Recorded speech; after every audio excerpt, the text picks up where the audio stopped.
Հարգելի հայրենակիցներ, իմ գործընկերը Ավետիք Քերոփյանի ներկայացրած ռազմաարդյունաբերության ու տեխնոլոգիական առաջընթացը լոկ ցանկություն, բաժակաճառ կամ դրսից ներմուծված լուծում չէ։ Այն պետք է ունենա հայկական հասցե եւ հայկական միտք։ Իսկ այդ մտքի դարբնոցը կրթությունը եւ գիտությունն է, որովհետեւ ժամանակակից աշխարհում անվտանգությունը սկսվում է ոչ այնքան խրամատից, որքան դասասենյակից եւ լաբորատորիայից։ Եվ կրթության, գիտության ոլորտի մեր բազմաթիվ մշակումների, առաջարկների եւ ուղերձների մեջ ձեր համբերությունը չշահաշահելու համար այսօր հանրայնորեն առավել հնչեղ հետաքրքիր 4 ուղերձ առաջարկ կներկայացնեմ ձեզ։ Եվ այսպես առաջին ուղերձ մենք կվերակենդանացնենք գիտությունը 5 տարվա ընթացքում քայլ առ քայլ եռապատկելով պետական հատկացումները գիտությանը։ Այսօր մեր գիտությունը գտնվում է կրիտիկական մի կետում, որից անդին այն կողմ անդառնալի քայքայումն է։ Գիտական համակարգի վերարտադրման համար, պահպանման համար եւ պետության կարիքների սպասարկման համար այսօր մեզ անհրաժեշտ է առնվազն 7000 գիտնական գիտաշխատող, մինչդեռ մենք ունենք 3000-ը։ Բայց սա միակ խնդիրը չէ, քանակի խնդիրը։ Խնդիր կա նաև սերնդափոխության հետ կապված, քանի որ մեր գիտաշխատողների 40%-ից ավելին 65 եւ ավելի տարիքի են։ Այսպես է, որովհետև միջին տարիքի գիտնականը, ով ունի էներգիա, փորձառություն, բայց դրան գումարած նաև ընտանիք պահելու հանձնառություն, ստեղծված վարձատրության եւ սոցիալական երաշխիքների պայմաններում չի կարող արդյունավետ լինել համակարգի մաս։ Հետևաբար մենք համախառն ներքին արդյունքի 1%-ի կհասցնենք գիտության ֆինանսավորումը, ինչը կգնա ոչ միայն գիտնականների, գիտաշխատողների, սոցիալական երաշխիքների, բարեկեցության, այլ նաև ենթակառուցվածքների եւ ռեսուրսների վրա, եւ դրանով մենք նոր կենթանություն կտանք մեր գիտության համակարգին։ Ուղերձ երկրորդ, որպեսզի մենք կարողանանք ապահովել այդպիսի գիտական համակարգ, մենք պետք է մտնենք մեր բարձրագույն կրթության մեջ, որտեղ որակի հետ կապված լուրջ խնդիրներ գոյություն ունեն։ Խնդիրների մեխը գտնվում է նրա մեջ, որ այսօր սովորող 65000 ուսանողները, նրանց 80%-ը վճարում է, ինքն է վճարում, իր ընտանիքն է վճարում ուսման համար, եւ դա հարվածում է կրթության որակին, որովհետեւ այդ ուսանողը ստիպված աշխատանք է փնտրում, աշխատում է կրթություն ստանալուն զուգահեռ, որպեսզի կարողանա իր վարձը վճարի։ Մեր հաշվարկները ցույց են տալիս, որ եթե յուրաքանչյուր տարի պետությունը իր վրա վերցնի ավելացնի 5000 ուսանողի ուսման վարձի փոխհատուցումը,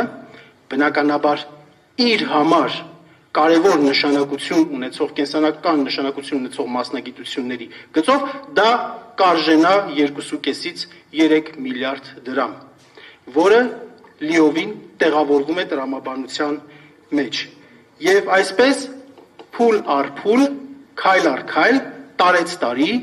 պետության համար կարևոր նշանակություն ունեցող մասնագիտությունների գծով պետպատվերը ընդլայնելով մենք իրատեսական ենք համարում պետական, ոչ մասնավոր, բուհերում ունենալ անվճար կրթություն։ Եթե բարձրագույն կրթությունն ու գիտությունը պետության ուղեղն է, ապա դպրոցը պետության ողնաշարն է։ Եվ մենք չենք թողնելու, որ գյուղական դպրոցների լույսերը մարեն։ Այսօր հանրապետության 1350 դպրոցներից 400-ը թերբեռնված են։ Մարզերում, հատկապես Սյունիքում, Տավուշում, Վայոց ձորում դպրոցների 1/3-ից ավելին ունեն 100-ից պակաս աշակերտ։ Եվ այս իշխանությունները, քանի որ շեմ են սահմանել, այսպես կոչված կլաստերիզացիան, օպտիմալացումը, որ 100 աշակերտից պակաս ունեցող դպրոցները միավորվում են, Բազմաթիվ դպրոցներ, 260 դպրոց այսօր կանգնած է փակման առաջ։ Սա կործանարար մոտեցում է։ Դպրոցը բիզնես պրոյեկտ չէ։ Դպրոցը ռազմավարական ուղի է, ճանապարհային քարտեզ է։ Մեր լուծումն է առնվազն կիսով չափ նվազեցնել այդ 100 աշակերտի շեմը, յուրաքանչյուր դեպքի հետ կապված օպտիմալացման կիրառել անհատական ռազմավարական մոտեցում, այն բնակավայրերում, որոնք սահմանամերձ եւ հեռավոր բարձր լեռնային չեն եւ կպած են իրար, օրինակ Էջմիածնի, Ծիածանը եւ Ծաղկունքը իրար կպած։ Այնտեղ միգուցե կարելի է դիտարկել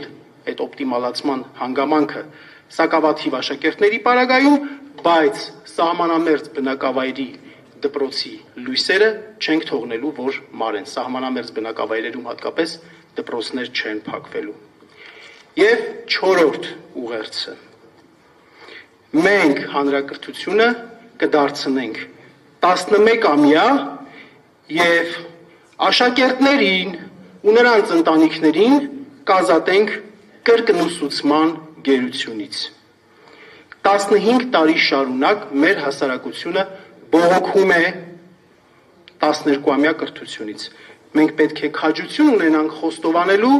որ 12-ամյա կրթությունը 12-րդ դասարանն իրեն չի արդարացրել։ Հարցված ծնողների մեծամասնությունը ասում է, որ 12-րդ դասարանը միայն ֆինանսական եւ ժամանակային կորուստ է։ Եվ դիմորդների 80%-ը տարեկան նրանց ընտանիքները վճարում են 500-ից 800,000 դրամ կրկնուսուցման համար։ Մենք հանրակրթությունը դարձնում ենք 11-ամյա, ավագ դպրոցը դարձնելով 2 տարի, իրականացնում ենք իրական մասնագիտական կողմնորոշում 9-րդ դասարանը ավարտողները գնում են կամ դեպի արհեստագործական կրթություն, միջին մասնագիտական կրթություն, կամ դեպի դժվար ավագ